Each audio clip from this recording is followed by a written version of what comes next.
Setiap kita melakukan komunikasi dalam bentuk apapun, pelaku komunikasi harus saling menerapkan etika dalam berkomunikasi.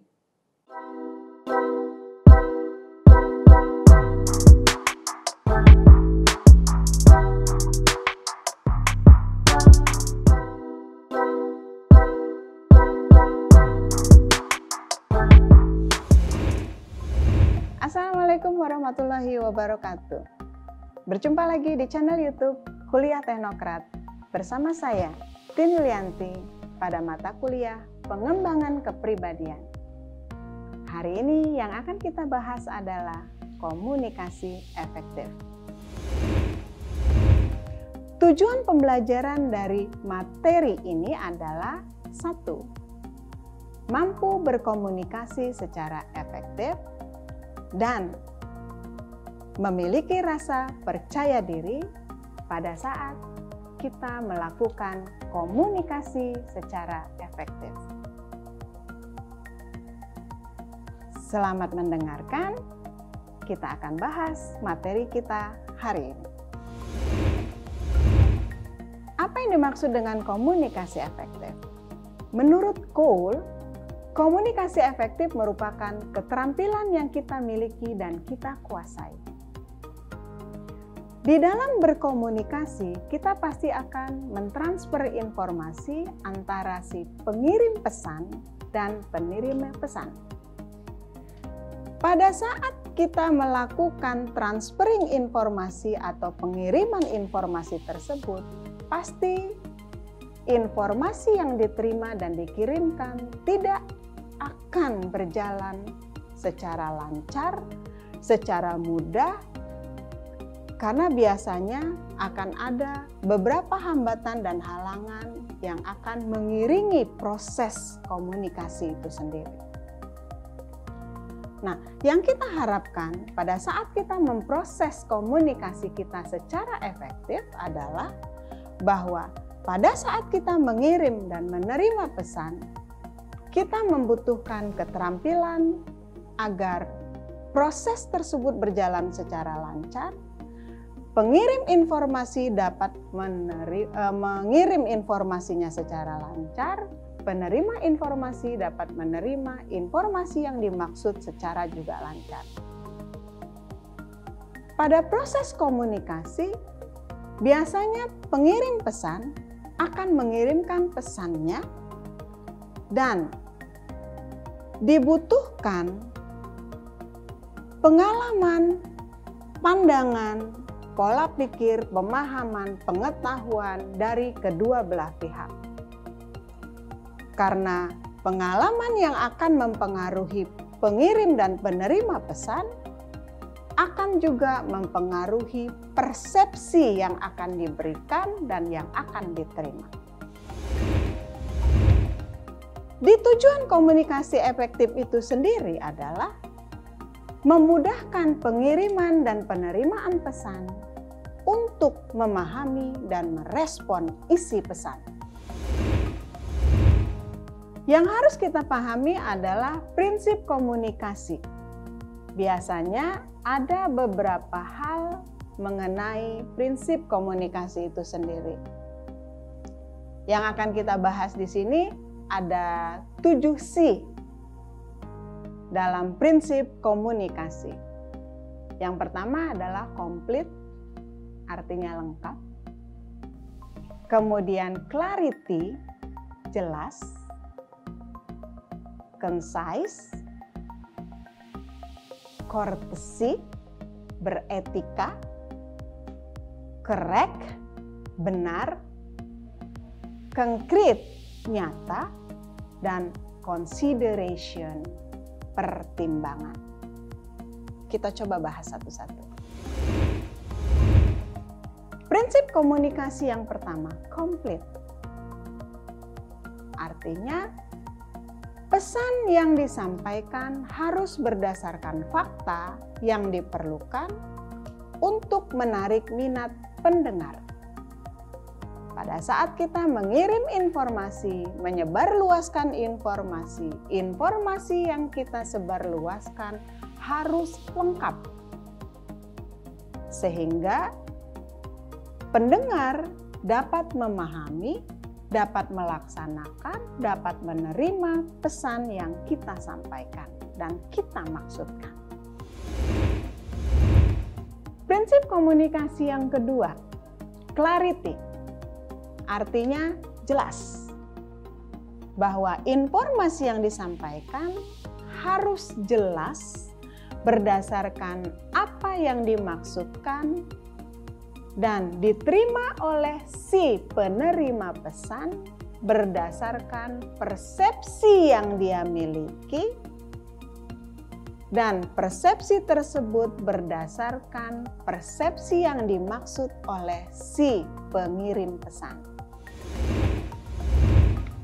Yang ketiga, courtesy, etika.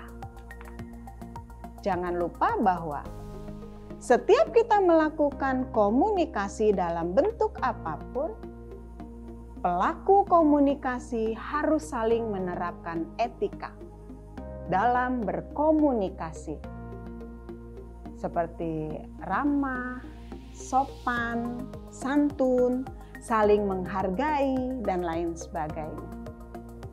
Sehingga proses komunikasi yang berjalan akan terlaksana secara lancar, nyaman, dan menyenangkan. Selanjutnya, prinsip komunikasi concise, ringkas. Maksudnya adalah pesan yang disampaikan harus masuk langsung ke inti pesan yang ingin disampaikan. Dan hindari kata dan kalimat yang tidak perlu disampaikan. Sehingga informasi yang disampaikan langsung bisa dipahami dan dimengerti. Selanjutnya adalah correct, benar, bahwa informasi yang disampaikan harus akurat dan dapat dibuktikan. Selanjutnya adalah konkret. Informasi yang disampaikan harus dapat dibuktikan dengan jelas dan lengkap. Artinya, informasi tersebut harus dapat dipertanggungjawabkan berdasarkan kenyataannya. Yang terakhir adalah consideration, pertimbangan. Setiap pelaku komunikasi harus saling memahami, terutama mengenai emosi, sentimen atau perasaan, terutama pada pihak penerima.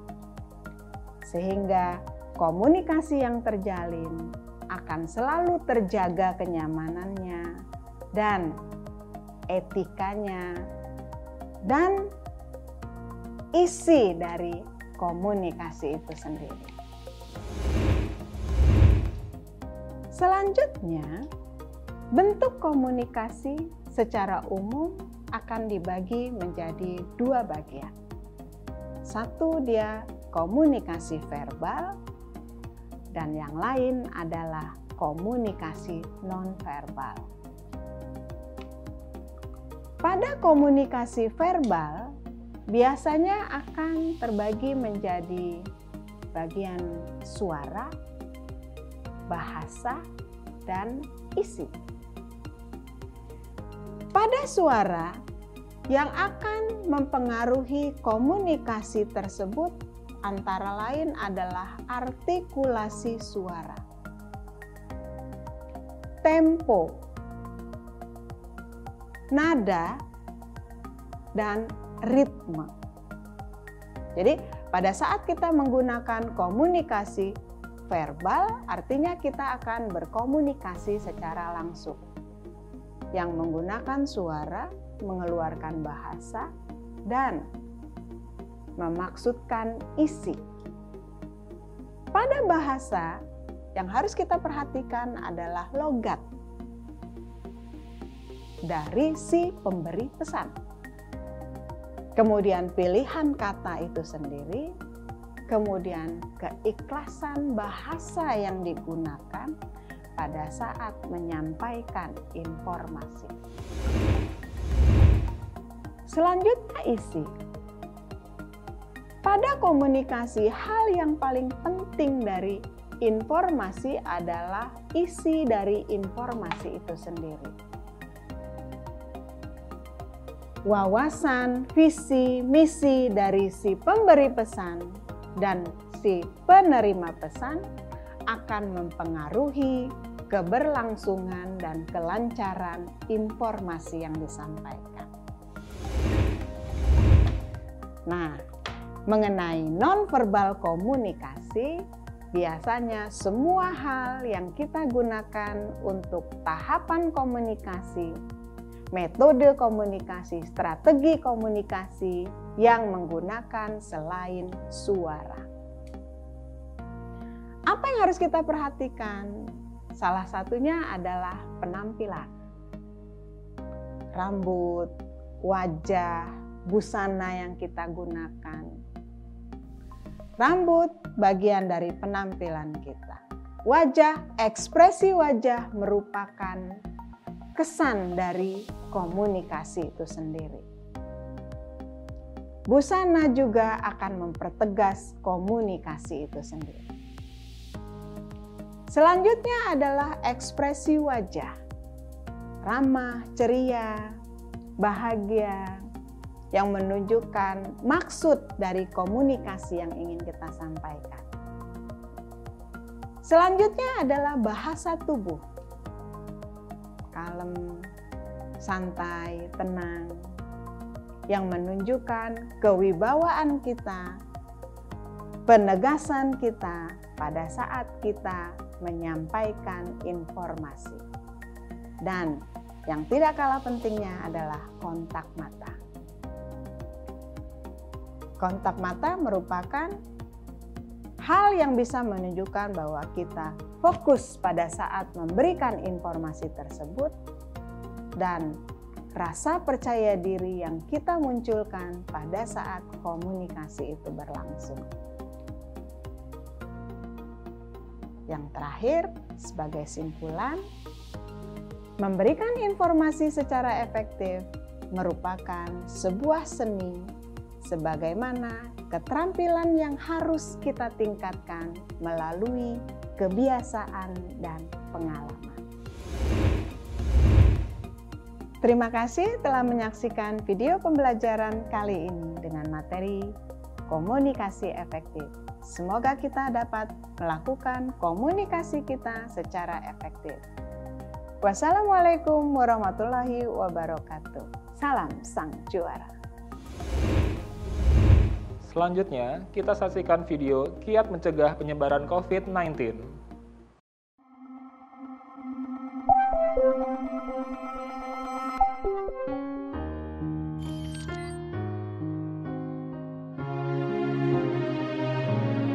Assalamualaikum warahmatullahi wabarakatuh.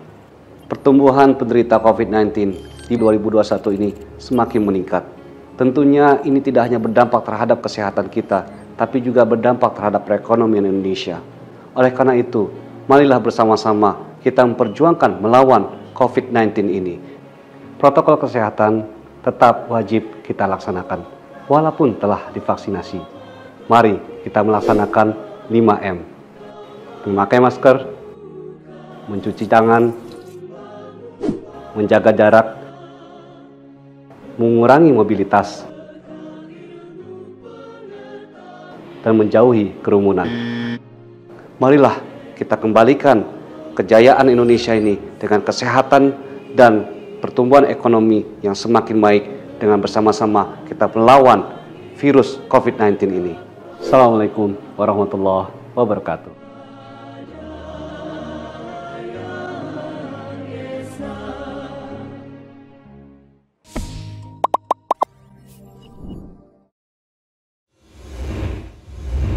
Terima kasih sudah menyaksikan video pembelajaran ini. Jangan lupa like, komen dan subscribe, serta nyalakan tanda loncengnya agar kalian tidak ketinggalan informasi update lainnya.